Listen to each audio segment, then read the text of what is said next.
What's up, guys? Thuffin here, and today we have the Teamfight Tactics patch 1021 rundown. So, I've already seen a lot of information on this, but I always like to wait till the official notes are out so I don't give any misinformation. But we have, buffs to a bunch of stuff, nerfs to a lot of things, and then, reworked and, adjusted, which I think is kind of like reworked, but whatever.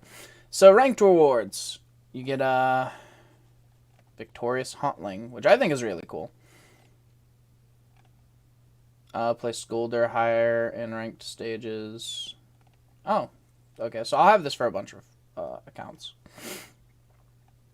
So, let's see. We've got shop odds. Okay, so blah blah blah.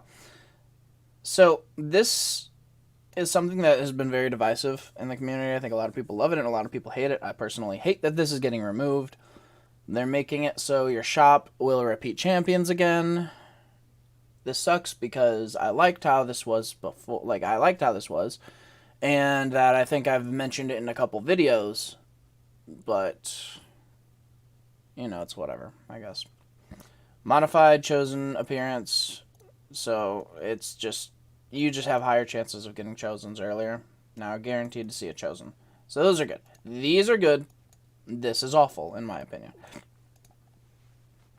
This combined with the 5% nerf to 4 cost chance is really bad.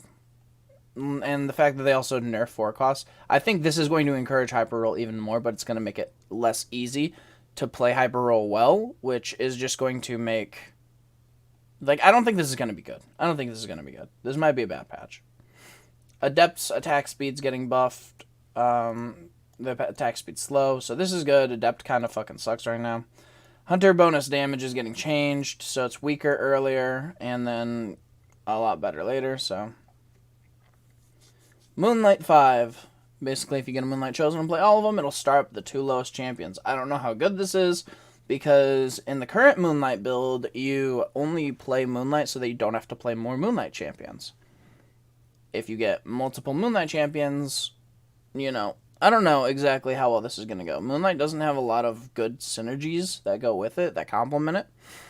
I could see, Brawler and Hunter becoming a thing again, but I don't think that Moonlight can stand on its own 2 feet. So, yeah. Mystic Magic Resist is going up. This is weird. I thought that it was way too strong before they changed it, and now they're changing it back. So, that's whatever. Ninjas are getting buffed, so ninjas are going to be pretty strong. Ninja comms can work in very niche situations, but, I mean, they're going to be really strong. The thing is, the synergies with ninjas just don't work for them. You have to run, either cultist or assassin, and assassin has its own problems. Shades now gain stealth after their 3rd attack instead of for the 3rd attack. Additionally, bonus damage now applies every 4th attack. Okay, so they could have just said applies every 4th rather than every 3rd. This is very confusing. But it's basically your 4th attack instead of 3rd. So shades are getting nerfed. I don't think that this is the way they should do it. I think they're going to change it back to 3rd eventually. And they're going to make it not drop stealth as quickly. Because as it stands now, the second they go into stealth, it goes away. But I think this is going to take Shades out of the meta for a patch. Shades bonus damage is going up to complement this, but it's still going to be less than the 3rd. Just by being 4th. Vanguard 8 now exists. Bunch of armor. Cool. Whatever. Play Vanguard 8 and watch somebody switch their entire comp into Ari. Want to smooth out the cultist power curve. So this is good. This is a good trait change.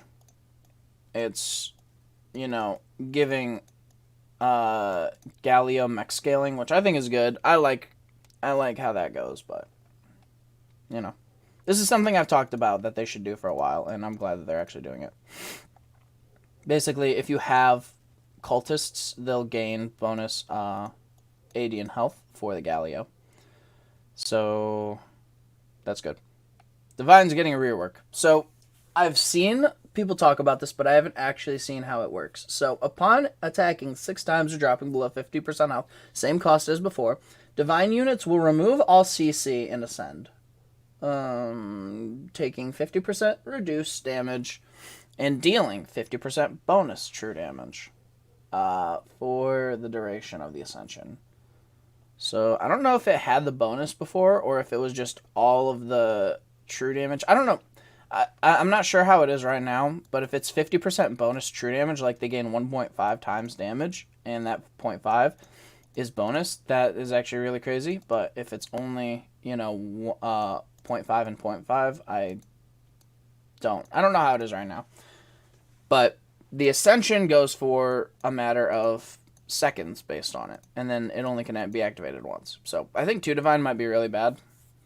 I think you'll have to burst down and then try to clean up, but I don't know. 4 Divine seems really good. 6 and 8 seem like they're crazy, but I don't know any comps that could run these units anyway and make use out of it. Like, what units are actually going to be able to use these after you have ran 4? You're going to have to use Sword of the Divine. Fortune. The value in Fortune 1, 2, and 3 are going down. And then the 4th is removing the cost. And so 6, I guess, is going up. No, Fortune 6 is going up. Okay, so Fortune's getting changed, but I guess in general, Fortune 6 is better for gold and less for the champion drops. I think Fortune's still going to be fine. This is just going to make it not broken anymore. Diana loses an orb at level 4. It's okay. The Diana comp is doing okay. Elise health. Restore an attack is going up at level 3. I don't know anyone who builds level 3 at least. I don't think this is going to change anything. Nidalee is going to be broken. Nidalee's already really good, and she's basically going to have a Caitlyn ult plus Sharpshooter, which is going to probably half health. The next thing if it overkills. So, Aphelios' turrets stop firing while he's disabled. This is really, really infuriating to play against, and it was always hilarious, but this isn't the only thing in the this patch that's actually moving that way. Unfortunately, like, things like Ahri also interact weird with Guardian Angel, but it is what it is. So Jarvan is going to have crazy level 3, so if you go level 3 Jarvan, Jax's mana is going up a little bit, which is weird. I think Jax is already really strong. I don't know why they want to give him more mana. Oh, no, they're changing his total. So his first cast is going to be better, and then it's just going to go back. His first cast is going to be the same as it is right now, and then it's just going to be harder on the subsequent casts. Teemo's damage is going up at all levels, actually, but he does damage over time, kind of like Cassiopeia, so the damage didn't really matter. I don't know if you guys remember, but Cassiopeia had crazy damage. I think at 1 and 2. I think at 2 it was like 1,500, but Kennen, his damage is going up at level 3. I don't think Kennen is that good right now. He's really good really early, and then he falls off. So Veigar is getting nerfed. Good. I think Veigar is not going to be a unit anymore. One Trap Claw kind of fucks him. Or if you play Azir and position his things right, it'll be really good. Ahri's health is going down. Cool. Ahri's damage is going down at 2 and 3, which is fine.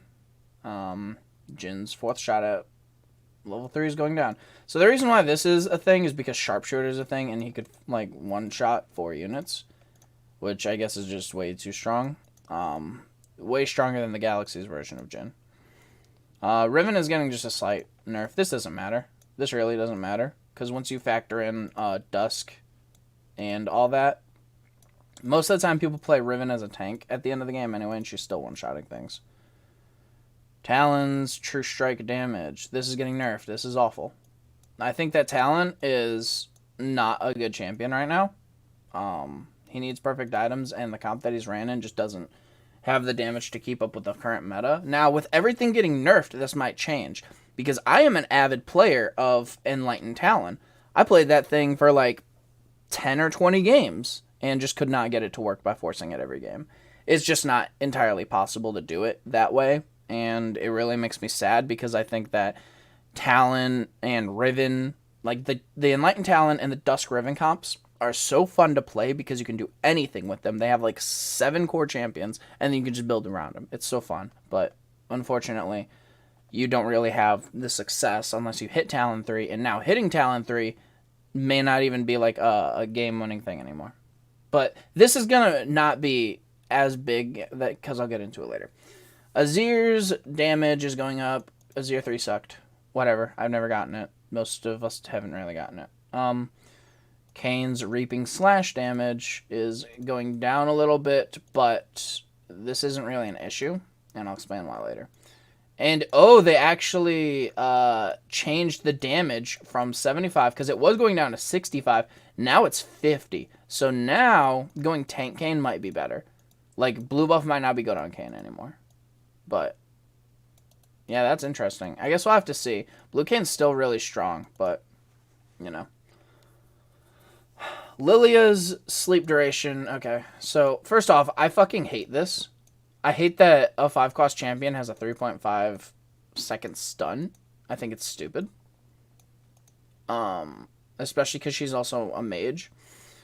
4 seconds is going to be even worse, but at least they're separating that. The Zillion buff is good. I think Zillion was kind of not as good after the last patch nerf, but Zillion's health is going down a little bit. So it goes from 14 because 7 times 2, and it's going to 15 because 5 times 3. So, alright, so for items, we have Chalice of Power getting some extra AP. So this is crazy. It is a lot of ability power, and Chalice is already good. So this is why the Talon nerf isn't super bad, because this is a very good... I think this is actually a best-in-slot item on Morgana.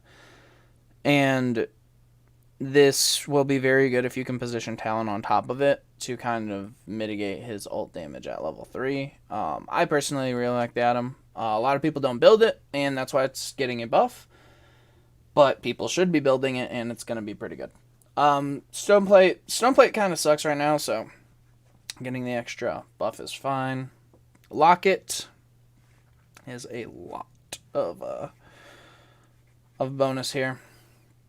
By 100 level 1, 150 level 2, and is at what? 225? At level 3. So if you put this on Lysandra and Moonlight, you are going to be getting a crazy shield. Or I think Sharpshooters running 3 Lockets is going to be really big. But I guess we'll see. Luden's Echo now deals bonus damage to shielded and crowd-controlled enemies. So, I'm just going to say this right now. There is a mage comp that's going to be out a lot that is going to run Luden's Blue Buff Nami, and it's going to be fucking terrible to go against. So, be ready for that. It's going to be doing a shit ton of damage. So, Luden's Echo bonus damage is... Yeah, so it's going from, 200 to 360 in damage, so... Quicksilver's duration is going down. So, if you're listening to this right now, please build Trap Claw. Trap Claw is going to be way better now. Trap Claw is what stops Vigar, so, among other things. Static Shiv damage is going down, but its bonus damage is going up. So, same thing, I think that in comps that are like a Phelios or maybe even Duelist, this Shiv can be a good option now, but it's just not right for the, And then they're fixed a bug with it, so. Zeke's Herald has bonus attack speed. So the reason why a lot of people aren't running these items that stick things together is because, for one, Exile exists. If you're running a Zeke's Herald, you can't play Exile because it's just not enough spaces. If Zeke's Herald and Chalice of Power were reduced down significantly and were Locket of the Iron Solari in their length, then that would be a thing. Zerat Portal now taunts all nearby enemies at the start of combat to the wearer for 2 seconds. I think 2 seconds might be a little bit long, but I guess it doesn't matter. But it's like, I think this is really good. And the portal is getting a AD buff, so. Bugs fixed a typo on Fortune. This made the comp unplayable. You could not play Fortune. Fortune sucked because it had an A. I'm kidding. Clarified Morello tooltip. Okay. I think everyone knew what Morello did. Fixed in Azir where the following units would show the wrong color on their spells. Tooltip when given spell power. Didn't really notice. I always look at the numbers. Pike's ability now hit slightly in front of him, allowing him to hit cornered units. Really good. Fixed a issue where Strange Chosen could appear in the shop, but buying them would give you a 1-star copy of a different unit. So this is something that happened a lot.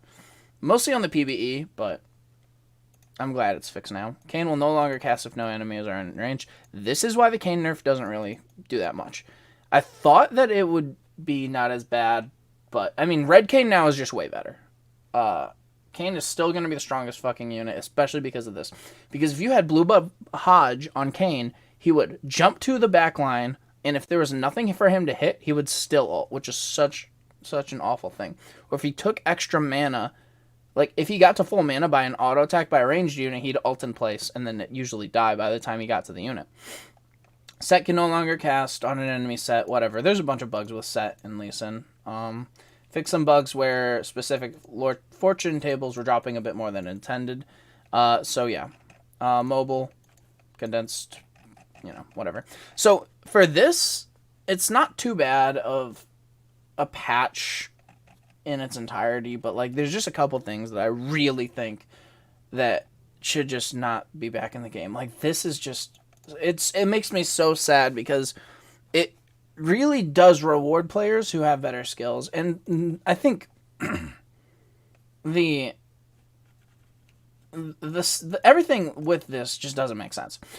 So the frequency and ease of achieving 3-star units, like, yes, that is something, but I don't think that changing the shop and changing the roll costs are that good. Make 3-star 4 costs not able to immediately win the game. That's all you need to do. Like, make them really, really good and have a high chance of hitting them still. Like, as like, the progression goes, but don't make them, I don't like this change. I don't like how this change is supposed to work. It's too high across the board. Just like last patch, we want to avoid the need to tune down 3-star power and excitement. So, like, it's at this point, make 3 stars ungodly hard to hit, and then make them just as strong, right? No, it's stupid. Additionally, for players who really understood the shop rule, it became optimal to purposely not buy or speculate on units outside of their current game plan. This made interesting pivots no longer a viable option and limited the broader gameplay experience. This is bullshit and fucking stupid. Okay? And I don't know if that's too fucking dramatic, but there are plenty of things, like the amount of people who have come on to my guides and told me I had no idea these things existed in the game is insane. There's so much information not available to players inside of the game in itself. What makes this change any different? What makes the entire, like, plan of these things, what makes this different? It makes no sense to me. Put it in a tooltip at the loading screen, if you really want to.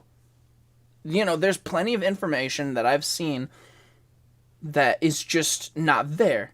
For instance, my first set of playing this game, I didn't know interest gave you more gold, right? And so my first season, I guess, I played for, like, I think a month or something in set 2. I had only gotten to, like, silver. The next set, once I learned how to use econ, I got all the way into platinum. So there's so much information that is not present, especially because there is no tutorial for Teamfight Tactics on the PC at this moment. it's insane that you don't have some sort of way to control the RNG. I loved this change because it allowed players to control the RNG in their playstyle. Not everybody wants to play like flex. That's the thing. The best way that you can change this is to have a little button next to the lock button, just like the chosen, the little chosen icon.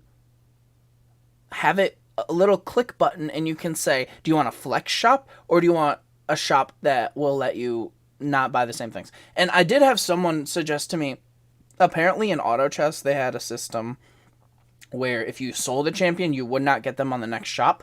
That's another way that you can control it, but I don't think that is particularly as easy to control.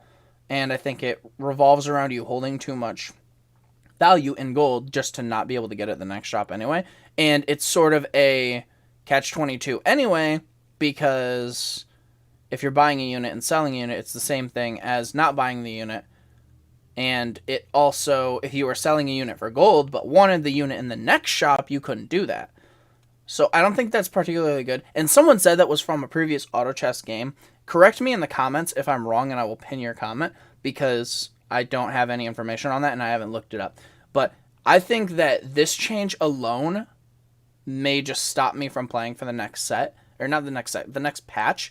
If this is something they want to change again, because I'm sick of trying to learn these new systems. And as a content creator, I can't stand that information about this has changed so frequently that I have to either update or have outdated guides. So that's my little end rant on this. But anyway, I'd like to thank you guys for watching. It's been fuffin', and have a good one.